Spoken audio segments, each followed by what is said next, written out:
It is a great pleasure to be able to host this this webinar this afternoon for everyone.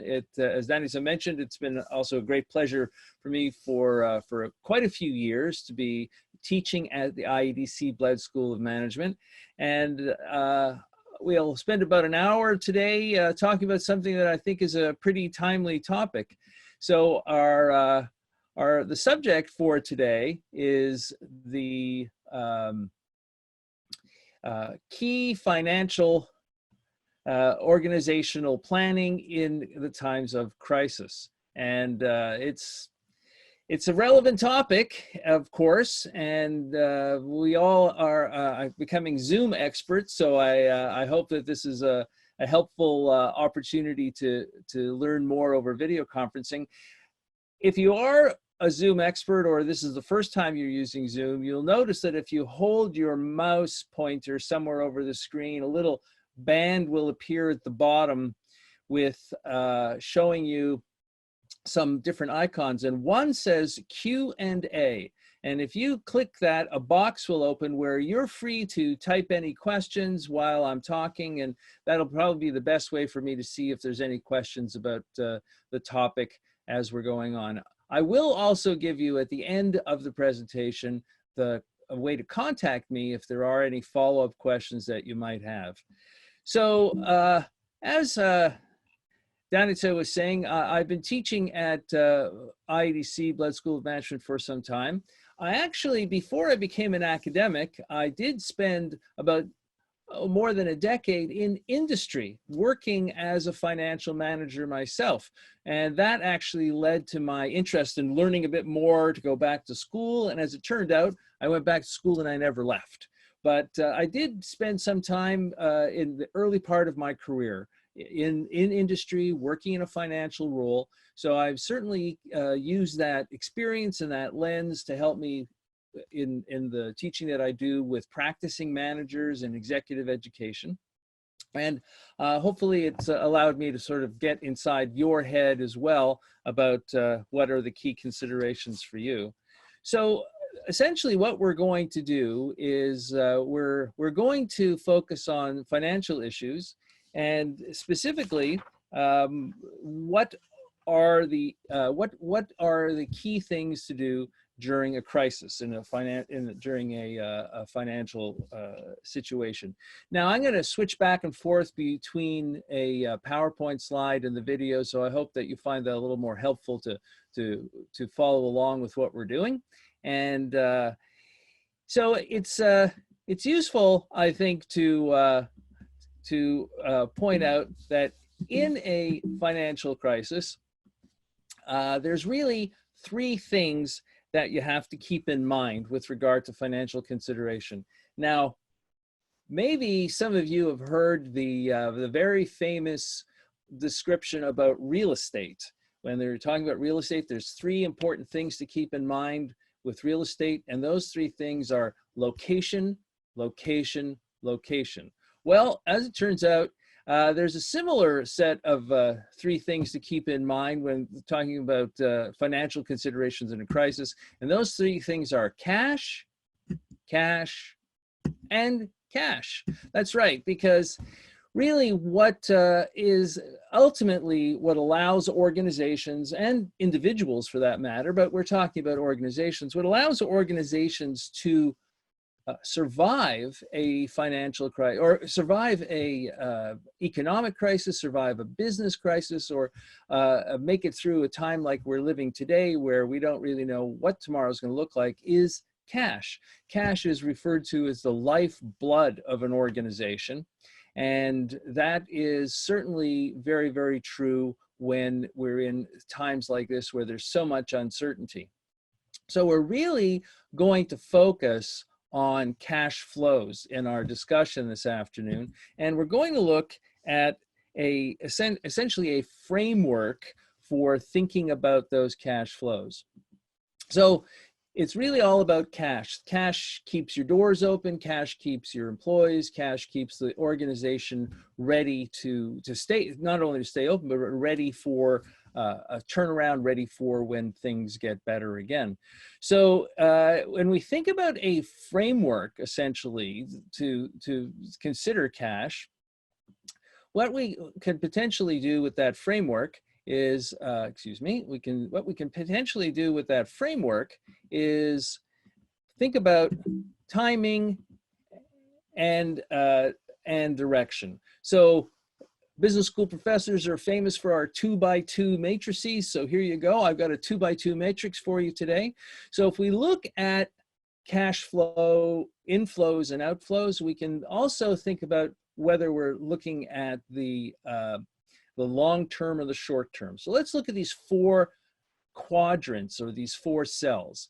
And we're going to look at them first in sort of order of importance, if you will, for financial planning, specifically cash planning in a crisis setting. So first we're going to look at short-term cash outflows. And then we're going to look at short-term cash inflows, all in the spirit of what can be managed.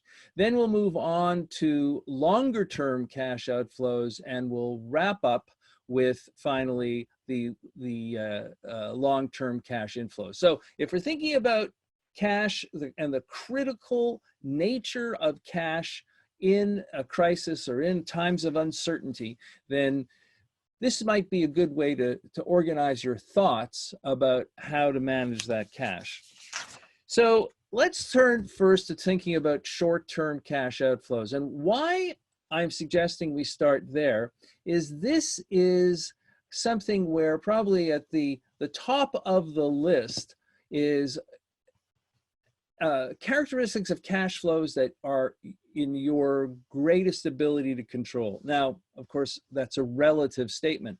Some cash flows are easier to control, and some cash flows are harder to control. But you controlling your short-term cash outflows is probably where at least your focus can begin and where your level of control is the greatest. And really, we can think about categorizing those cash flows in a number of different ways. We can think about cash flows that are discretionary, meaning there's no hard or fast commitment to spend that cash. Of course, whatever you're acquiring for that cash outflow, it has a benefit. So we're not saying that the benefits are irrelevant, not at all, but we're saying that the cash flows are discretionary. We'll talk about some examples in just a moment. Now, if you look at discretionary cash flows, things that you can choose or not, or choose to go forward with or not, some you could delay even while we're in a period of uncertainty, and some you can eliminate during the uncertainty period. Again, we'll look at some examples in a moment. Now, if you think about the next level of your ability to control, while some cash flows might not be entirely discretionary, some of these other cash flows, if you go away from discretionary, they may be essential. They're the resources or the benefits of those cash flows are acquiring for you are not something you can do without, so they are essential. But if we think about what goes on there, then maybe there's an opportunity to moderate the cash flow that's being used for that or reduce that level of cash flows. Now, if we're thinking also about cash outflows, a large part of that might be the cash that's being used to settle your the credit that you've received from your suppliers and accounts payable, so your own accounts payable. So trying to stretch those and slow down those cash flows is an important element for managing terms of cash flow, the pressures or the need for short-term cash outflows. And then, of course, finally, if you think about those resources or benefits that you're acquiring through those cash outflows, then the relationship you have with another party is something that potentially you can renegotiate. Now, one of the things that we could look at is some more specific examples. So hopefully that first idea was food for, that first slide there was some food for thought about what could potentially qualify in this category, but let's look at some examples. So one might be, where many organizations start is sometimes with their commitment to staff. So there's a number of different things that are going on. I mean, we're all reading the headlines every day about certain industries where demand for their services has collapsed, like airlines, in many cases, restaurants, hotels, things like that. And part of dealing with short-term cash outflows in those industries has been to lay some people off, or you'll hear the phrase here in the United States often, furlough, which means say you hope to bring them back, but you can't bring them back right now. So you can shrink your head count, especially if demand for your products or services are shrinking as well.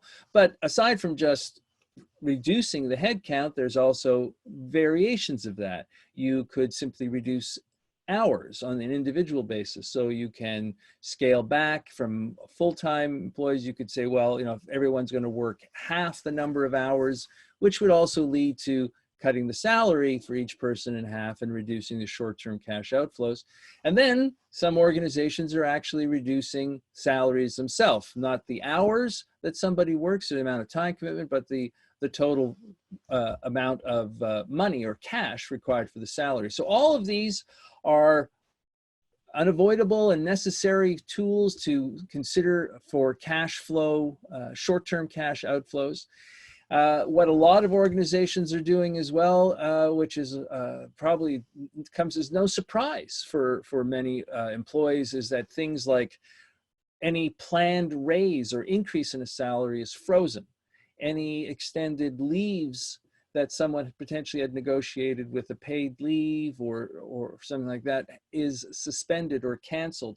And in many cases, vacations are put on hold. Now, this is not by itself, this has a sort of an implied impact on short-term cash outflows, because if the people were gone, well, obviously the raises actually has a direct impact, but canceling leaves or vacations could mean that you're not having to hire additional people to fill what someone on vacation or leave was going to do.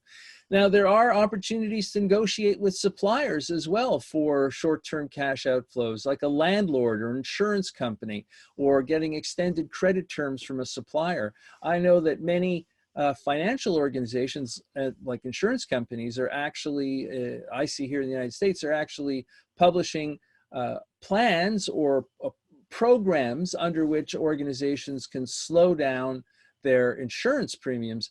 And in fact, because some level of their operation is now perhaps not happening, they have no clients on their premises, no or fewer employees, there's actually parts of their business that aren't happening. Many insurance companies are allowing you to temporarily remove part of your insurance coverage that you don't need if something has changed in your business, again, to reduce short-term cash outflows.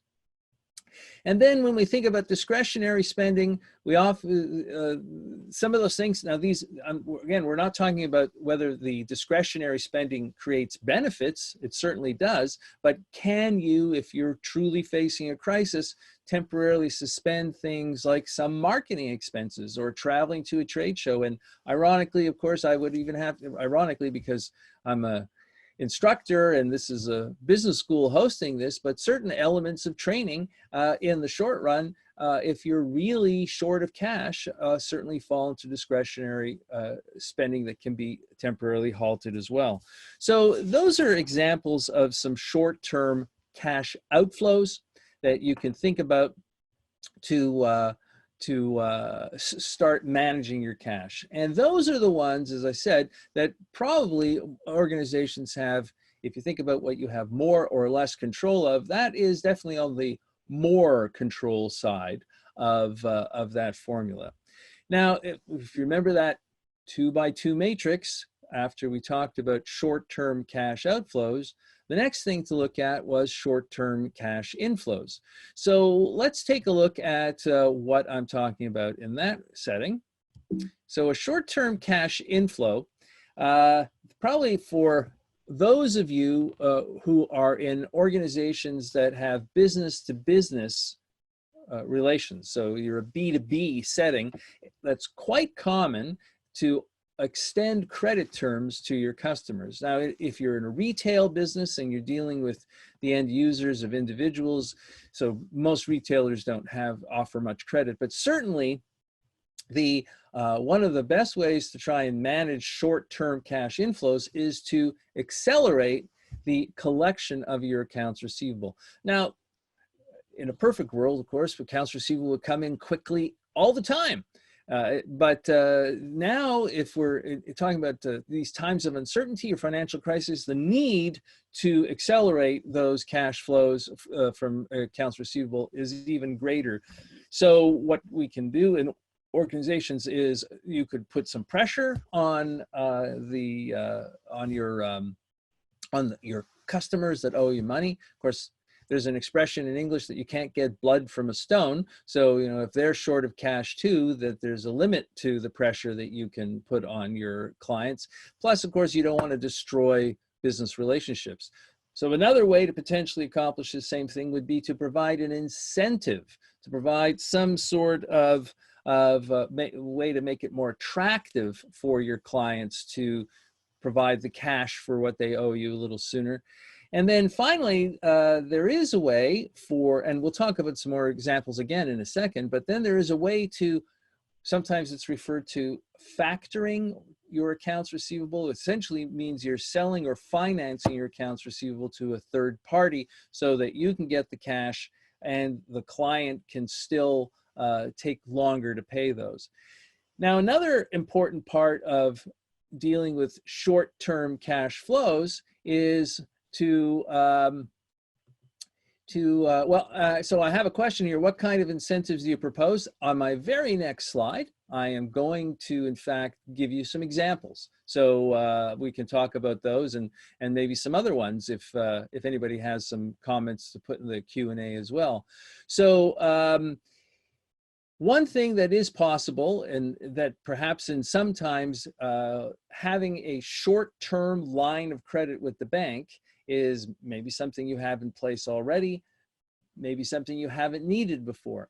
But in order to really try and manage financial issues, cash issues in a crisis, having a line of credit available or expanding the line of credit is something that potentially you should negotiate with the bank.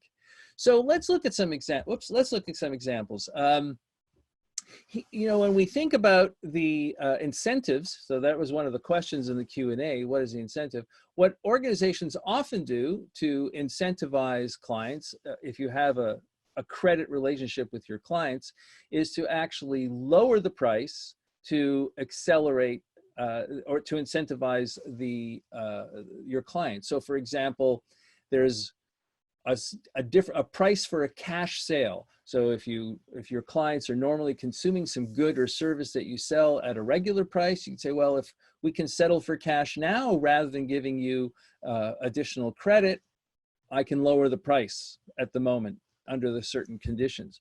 Or what you can do potentially is allow for smaller orders that a client would normally take to allow for business to continue. At least that potentially would make the cash flows come in sooner. If a client would normally think of getting a large order from you infrequently, let's say every quarter a client would place an order with you. If you could somehow service that client with smaller levels of service or smaller orders of goods, and that client can now shift to a monthly order, you would accelerate the collection of cash flow. Instead of having to wait 90 days in between those cash flows, now every 30 days, something would be coming in with you for those cash flows.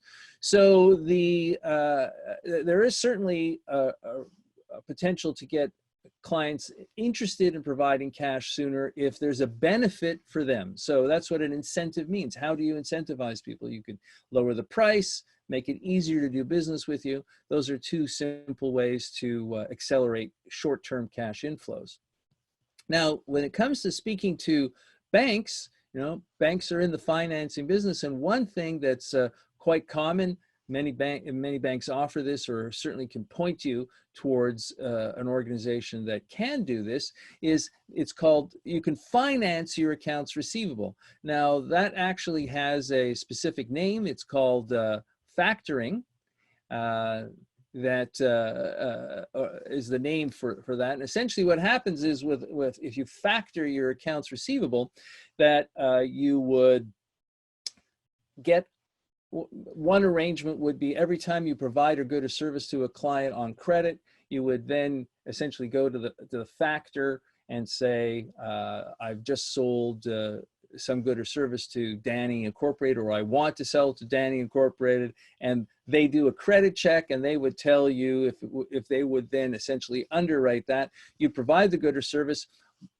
Danny Incorporated, if I'm your client, I would still get 30 days or 60 days, whatever, to pay my bill. But meantime, you, although it would be discounted because you're financing it, you could get the cash with right away or within 10 days at slightly less than I was billed. So if you are willing to accept a discount in your accounts receivable, then a third party will often essentially buy your accounts receivable from you or finance it that way. And then, of course, as I was saying, banks are in the business of lending money. So if there is an opportunity for you to potentially renegotiate a line of credit, which is usually based is something that floats up and down as you need the cash, then that's certainly, maybe now's a good time to have that conversation. So those are a couple of points around short-term cash flows. And just to wrap that up before we, or a couple of important points to wrap up the cash flows. First is we actually have a metric called the cash conversion cycle, which I'll talk about just briefly here, which is a way for you to measure your progress in accelerating your short-term cash flows. So the cash conversion cycle is a quick little formula that measures days. So every one of these variables in this formula is days. So what you want to do, this is measuring how quickly, if you stick cash into something like your inventory, how long does it take before you've collected the cash back? And you want that cycle, the cash conversion cycle, to be as fast as possible. So this is the formula. The first variable is called days of inventory outstanding. So that's basically how many days your inventory is in place. Now, if you're selling services, of course, the answer is 0. You have no inventory. If you sell goods, it's essentially how long is, which we're assuming that you're, so how long is the cash, how long is your inventory in place? How many days of sale? You can see there's a little formula for that. You can take your average inventory level divided by the cost of the goods you sell over a period, over a year, and times 365. That tells you how many days of inventory that you have on hand. So that's how long your cash is. And then you look at how long it takes to collect your accounts receivable. So you have cash tied up while something is in inventory, then you sell it. Or if you're selling services, you sell the services and then it takes you so many days to collect the accounts receivable. So you take the days that cash is of inventory plus the days of receivables. And then because you may have the opportunity to acquire that inventory or key resources for your services without paying them. So you have your payables, which slows down your need for cash. You can then see how long, if you subtract that number, and then that would tell you how long your cash is tied up between when you put it into this cycle and you get it back. So there's more to read about this. I'm not going to put it up on the screen for too long. We have other things to talk about, but it's helpful that there's actually a tool or metric that you can use to measure this kind of progress on accelerating your cash flows. Now, the other thing that I want to talk about before we move on to talk about long-term cash flows is when we're talking about things like reducing your number of employees or pressuring clients, under normal circumstances, those are things you would approach with a great deal of caution, because those kinds of actions certainly have the potential to hurt your company. And the same caution, even though it's against perhaps a really immediate need for cash, and you may have very few options, but the same caution about not hurting your company in pursuing these short-term cash flow opportunities is very true. So if you think about something like your clients, you could burn a lot of bridges if you're pressuring them or hounding them for any accounts receivable that are due to you. Importantly, also, your opportunity to, your ability to stay successful now depends on the people in your organization. And very importantly, as new opportunities might present themselves or our life begins to return to normal, if you want your organization to be well poised or well positioned to go back to normal, or even better, pursue new opportunities, you need your employees, you need your team to be ready to do that. And if you're making very harsh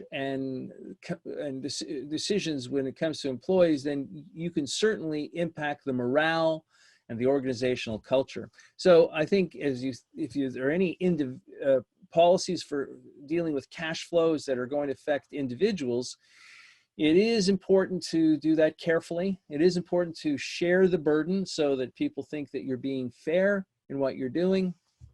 You have to demonstrate that you understand your priorities, but also share the burden. And what many organizational leaders are doing is they're leading by example. So if you're going to reduce salaries, it's important to demonstrate at the top of an organization that that's a solution that's in place for everyone. So leading by example is very important. And in the end, of course, what you really have to do is make sure that you're ready to be successful, that you're ready for when things get back to normal and rebound, so that you can stop being in a crisis. So let's now move our focus to the other half of that 2x2 matrix, and let's take a look at longer term cash flows.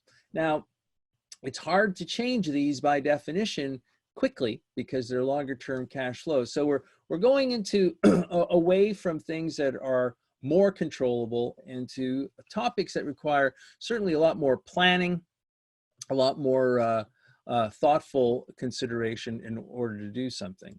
So if we think about long-term cash outflows, and you can look at the first thing you can look at is what are your current commitments to long-term cash outflows now. Long-term could be not just that they happen far out in the future, but the pattern of commitment is something that perhaps you're contractually obliged to do. And a long-term loan is an example of that. Well, long-term loans are also available for negotiation. Oh, I see there's a question. In terms of the cash conversion cycle formula, what is inventory, for an example, for a tourism agency? So for any service organization, and let me just go back here to that slide. For any service organization, you don't have any inventory, so your days of inventory outstanding are 0. So that first variable, DIO, would essentially be 0 in your organization. So basically, what you're looking at cash conversion is the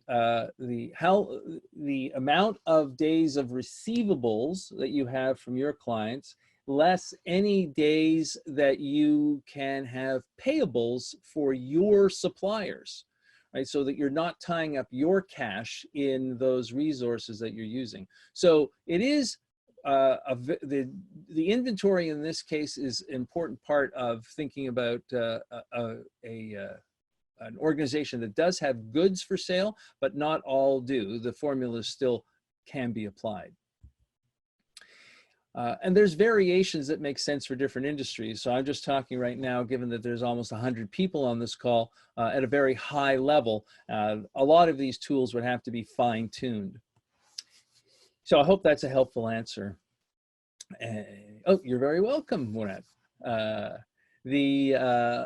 So if we're thinking about long-term commitments, one of those, of course, could be a long-term loan with a regular repayment schedule. Well, if you haven't been actively renegotiating the interest rates around long-term loans, now is a great time to start talking to your bank about that. Interest rates are at incredibly low levels. There are certainly some opportunities to have those conversations with your bankers. And there are also longer-term commitments to infrastructure that are worth looking at too. So here are some examples about long-term cash outflows.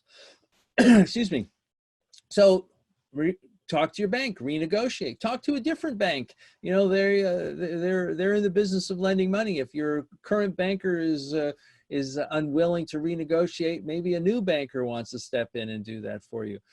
Keep in mind, though, of course, that while interest rates are low, debt is risky. So financial leverage or taking on debt is certainly risky, and there are long-term considerations. So again, we're talking about long-term, so there's a big important element of planning that goes into this, but it's certainly worth looking at.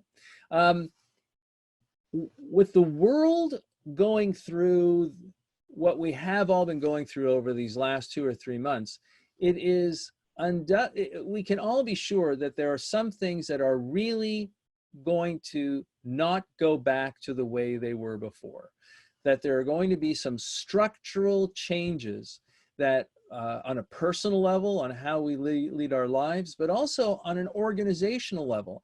So I'm sure you, other leaders in your organization, are asking some questions about the long term, like, well, if we have reduced our workforce in order to take care of short-term cash flows, and we've maintained our productivity, is this now a new normal?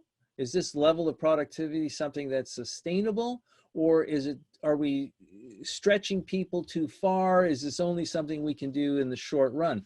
But questions about re-examining your beliefs about productivity, your beliefs about the number of people that you need in order to produce the output, that is something that is on everybody's table right now to consider. Take a look at all of us who are working from home. Well, if you're in charge of the long-term, acquiring long-term resources for your organization, then you've got to be reconsidering how much physical space your company really needs. Do you need as much office space? Can people work at home more, even when we can travel more freely? The same thing is true with business travel. And is your business suffering because you didn't call on clients as frequently as you did? Is your business suffering because you didn't go to a trade show? Or maybe you didn't send 20 people to a trade show. Maybe you can do something less. So there's a lot of what are essentially structural parts of your business that maybe you've taken for granted that could really provide some opportunity for more of a long-term change or long-term way of the way you do business. So let's take a look at the fourth quadrant, and I think we could probably wrap up in time in about 5 or 6 minutes so that there's some more time for some questions. I've had 3 so far, but I'm happy to continue to answer more. So the last of our 4 quadrants is the long-term cash inflows. Now, long-term cash inflows is really what we're talking about here, is really strategy for the organization. So if you're thinking about how to bounce back the organization, maybe it isn't just a question of how do you reproduce the conditions and the opportunities you had before, but a more strategic way of looking at that is in the world in which we're living in now, has there been new needs that potentially your organization can meet in a different way? Are there effectively new opportunities? So we've gone from the first cell in that quadrant was the things that you could do quickly and the things you had the most control over. That was the short-term cash outflows. And now we've moved down that continuum to the ones that require the most creativity, because we're talking about strategy and longer-term opportunities. As we all know, a word that gets used a lot is in thinking about business opportunities is disruption. Well, COVID-19 certainly has been a disruption. So what opportunities has it created? Well, think about if you're in a B to C setting and how individual consumers are thinking about rethinking their interest, demand for travel and hospitality services and things that we would naturally go away from home to do. Some theories floating around is that maybe people will just be doing more things from home in the future. Maybe everybody's appetite for travel and eating out or something like that will be structurally changed. Now, of course, I'm sure as soon as we all will go back to our favorite restaurant, we will, but I'm thinking about really long-term behavioral changes that are there some coming? I mean, if I was in the grocery business today, I'd be saying maybe a lot of people are getting used to ordering some staples in their groceries, just ordering from home rather than having to go to the grocery store for that. Now, if you're in a B to B setting, so you know your customers are other businesses, there's going to be some long-term structural changes in things like real estate value. If offices decide they need less space, if retailers decide they need less space, what kind of opportunities could potentially come from rethinking the way real estate works and the opportunities to use real estate or position it to generate revenue? So now again, we're thinking about more strategic issues.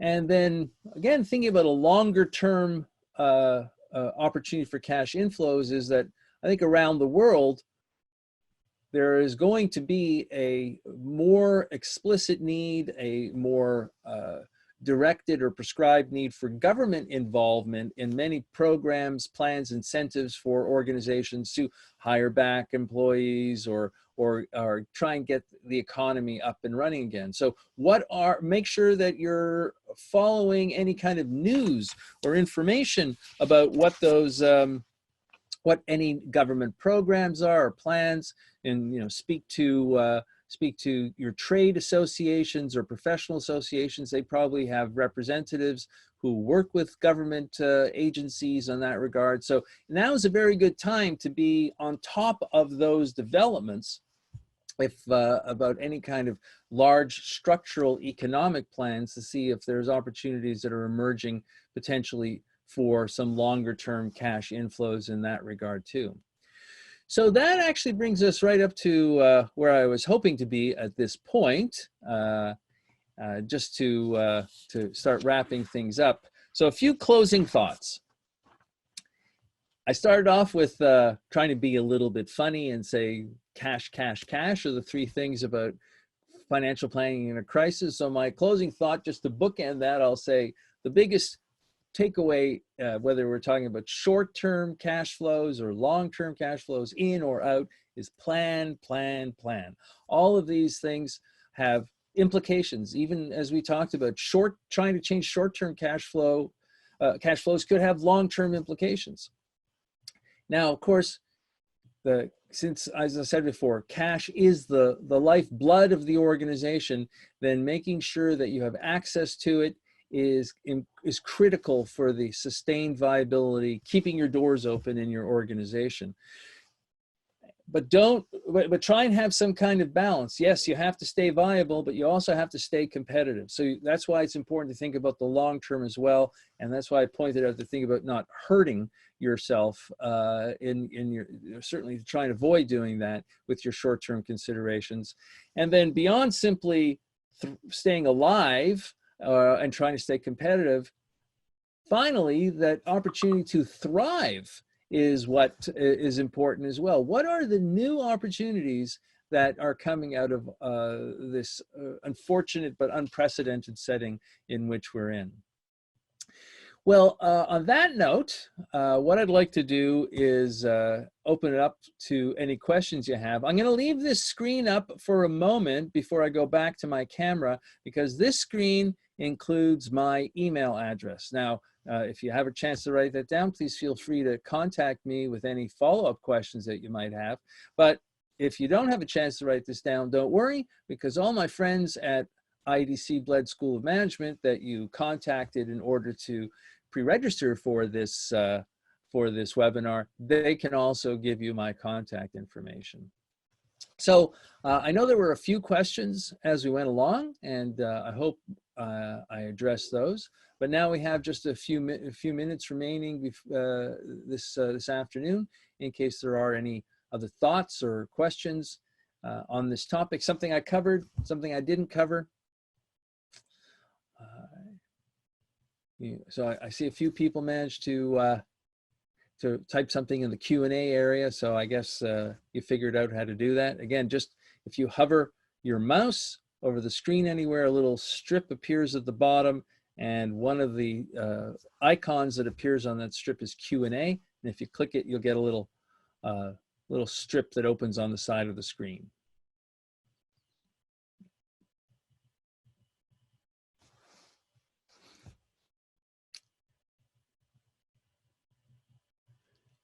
Well, I guess, oh, here we go. So Maya has a question. We are in a B to G, so I guess that's a government business. What do you think are the main new needs, opportunities will be for governments in the coming period? Well, you know, in the short run, a lot of governments, of course, are focused on health issues. So if you are in that area, there's a lot of opportunities. We read about it in the news several times a day when it comes to supplies or research or services and health related. But I think that's the focus of a lot of governments right now is public health. But there's also going to have to be, you know, some restarting of the economic engine. So governments potentially could be looking for some industry associations to provide some guidance, provide some input. So, you know, I think that potentially making sure that you are an active member of any industry association you're with, and that you have, you know, who your contacts are in the government, and that you're creating a network or a liaison back and forth with the government would be a good idea. I mean, obviously the government's involved in the whole economy, so there could be very specific things in your industry. So Tina asked, can I share some more examples of structural changes you think will remain after the pandemic is over? Well, you know, I think that a lot of these structural changes will come down to behavior, whether it's behavior of us as individuals or re-examining our organizational behavior and our choices in organizations and what we identified as critical, what we could live without. So if you start to think about the things that you could live without, that poses a question about whether there is a structural change regarding that. So again, some of the things we talked about was the size of your workforce, the physical place that you use for your producing goods and services, the relationship with your clients and how frequently you have to go face to face rather than something like this in Zoom that we've all become more familiar with. I think there are going to be potentially new kinds of choices on the individual level too. It could have a lot with tourism. Perhaps that there's, and then right now, people are getting used to doing things at home, exercising at home, working from home. I mean, the tools that we all need, if I'm looking into a webcam right now, if you don't have a webcam, it's almost impossible to buy one. So those tools and settings that we need to change the way we work. So I think if you go to behavior, you might see some of that. Thank you, Anonymous, for your kind words. Was there anything that surprised me in this crisis versus how I expected it to be? I think that part of the surprise is the range of individual behavior in the face of relatively standard messaging we're all getting about what behavior we as individuals should be how we should be conducting ourselves to stay safe. It seems like there's a lot of pent-up desire to get things back to normal, and I'm surprised that some people are a little bit more risk-taking and less risk-averse than I would have thought. Maybe there's a structural change in there as well about the risks that we're willing to take in order to pursue something that's important to us. Do you consider that a good strategy for a company to fire people now when productivity seems to be growing? Do you consider this rising productivity could be sustainable long-term? So I think that's something that I mentioned that about not hurting yourself and not negatively impacting your organization's morale, because it's always possible, even when there's no pandemic, it's always possible in the short run to crank up productivity, to tell everybody you have to do more with less. And it's actually something that we've all seen or been subject to.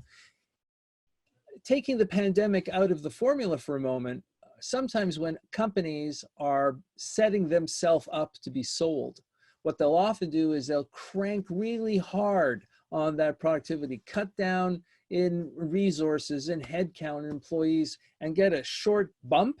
And if anyone was looking at those financial performance metrics, they say, oh, that's great. But the people behind the scenes know that that's not sustainable the way things are. So of course, if you go too far, and nobody knows in advance what too far is, down the path of pushing hard on productivity, you will certainly reach a point where it's not sustainable. You will certainly reach a point where you alienate people in your organization, the source of that productivity. So a thoughtful manager understands the difference between what is sustainable and what you can ask people to do in a crisis for the short run. And that's why I think there's no magic formula for that. You have to use your insight, you have to use your experience. And I think the other thing that's very important is you have to be transparent. People will, if they're committed to your organization and they want to see it survive, then you can ask them for that short-term contribution to productivity, but you have to be transparent and you have to lead by example. Let's see, we have a few more examples here. What do you think of the stock market? NASDAQ is on the level just below peak, same level as a February drop. Yeah, there's a lot. It's very hard to understand what's driving the markets. I think market volatility is has been the markets have been relatively strong for a long time, but they've all been waiting for something to go wrong. Nothing as necessarily on the scale of what we have. And what we see is a lot of volatility, a lot of exuberance one day that, oh, look, we might have a vaccine or something is, we can turn back to normal. So I think that there's a lot of uncertainty driving pessimism and exuberance, and we're seeing these swings in the market. And we'll see more because we still have that uncertainty in place. Let's see. Your opinion on huge cash support to the economy from countries and governments, how sustainable do you see that in the long term? Well, it's not sustainable in the long term. You know, it is meant to be something that allows the economy to continue to have some momentum while things try and get back to normal. One of the, although we have nothing but uncertainty, a lot of people point to the Spanish influenza from 100 years ago and point out that it took about two years, I think, and 3 waves of breakouts of infections for the health of the population to stabilize and come back. So, you know, I think that there's certainly opportunities within governments to try and put a Band-Aid or put some sort of fix on the economy if we're measuring it in months, 24 months or something like that. But at some point, you know, it's all based on an assumption that economic conditions will return to their previous levels. Let's see. What do I think will happen with show business? Well, that's a fascinating question. I'm sure, like many of you, like me, have been watching more entertainment from home, streaming videos and things like that. And there was already an explosion in those kinds of streaming channels. And if you just think about even today compared to 4 or 5 years ago, what the choices are in various streaming channels, and some of them are growing huge. I mean, for instance, you know, Disney Plus went from, because of their huge catalog of shows, and some new shows went from 0 to, you know, huge market share very quickly. Our behaviors are changing in how we consume entertainment if we're less interested in going outside for it. So I think that it's one thing for movies or television shows, live entertainment. I think what will actually, so just to wrap up this question, I think what is going to be the breakthrough for live entertainment, like seeing bands or opera, would be a more effective virtual reality, you know, with those glasses that you can put on. So it isn't just watching your screen, but it's actually trying to bring you in. So I think that there's a structural change, if we'll, for how we consume entertainment, if suddenly virtual reality becomes ubiquitous and we just put on a pair of glasses and we can be there. Let's see.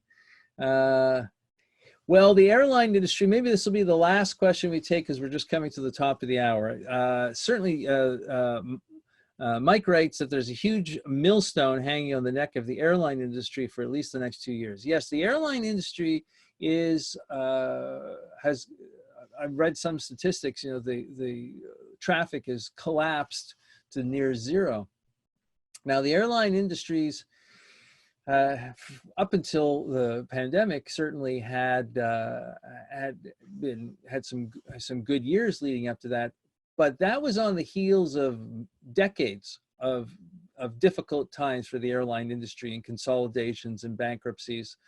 So I guess it's little comfort that most of the managers in the airline industry have seen hard times before. Now, perhaps nothing like this. And there is always the potential for structural changes in how frequently we choose to fly.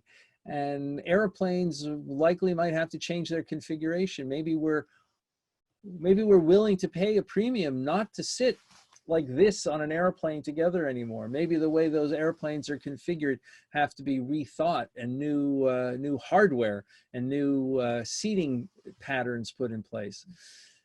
I do think, though, that some part of travel will always be something we enjoy, so it will bounce back. But the milestone that will end uncertainty for the airline industry and for many other industries is when we finally have a vaccine in place, whenever that might happen, and we can all feel confident going outside again. So on that note, it's right at the top of the hour, and I'll thank everyone so much for joining me today.